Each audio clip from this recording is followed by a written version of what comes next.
સુરત જિલ્લામાં એસએમસી પોલીસની મોટી કાર્યવાહી પલસાણાના ટુંડી ગામ પાસે Mumbai Delhi express highway service road પરથી વિદેશી દારૂનો મોટો જથ્થો ઝડપાયો છે. એસએમસી પોલીસે 3 કારો સાથે એક આરોપીની ધરપકડ કરી છે અને 11 આરોપીઓને વોન્ટેડ જાહેર કર્યા છે. આ દરોડામાં કુલ 45 લાખથી વધુનો મુદ્દામાલ કબજે કરવામાં આવ્યો છે. સુરત જિલ્લામાં એસએમસી પોલીસની કાર્યવાહીથી જિલ્લામાં બુટલેગરોમાં ફફડાટ ફેલાયો છે. મુંબઈથી દિલ્હી એક્સપ્રેસ હાઈવેના સર્વિસ રોડ પર ટુંડી પાસે એસએમસીએ દરોડા પાડ્યા હતા. સુરત જિલ્લામાં પલસાણા વિસ્તારમાં એસએમસીના દરોડા સામે આવ્યા છે.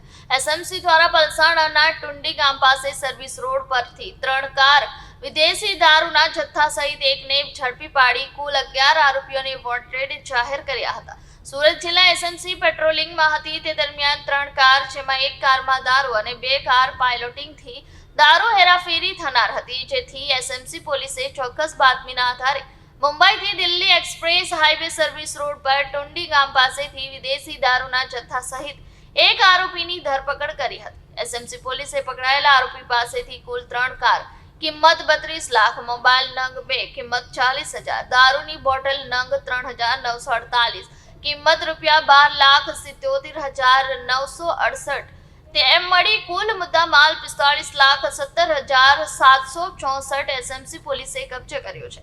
એસએમસી પોલીસે પકડેલા આરોપીનું નામ પિન્ટુ કુમાર નાનુભાઈ પટેલ તથા અન્ય 11 આરોપીનું વોન્ટેડ નામ બાબુ હેનિલ ઓમી જીતુ, મુખ્ય આરોપી મનીષ અને મિતેશ મોકલનાર અને મંગાવનાર અને ગાડી માલિક સહિતને વોન્ટેડ જાહેર કર્યા છે.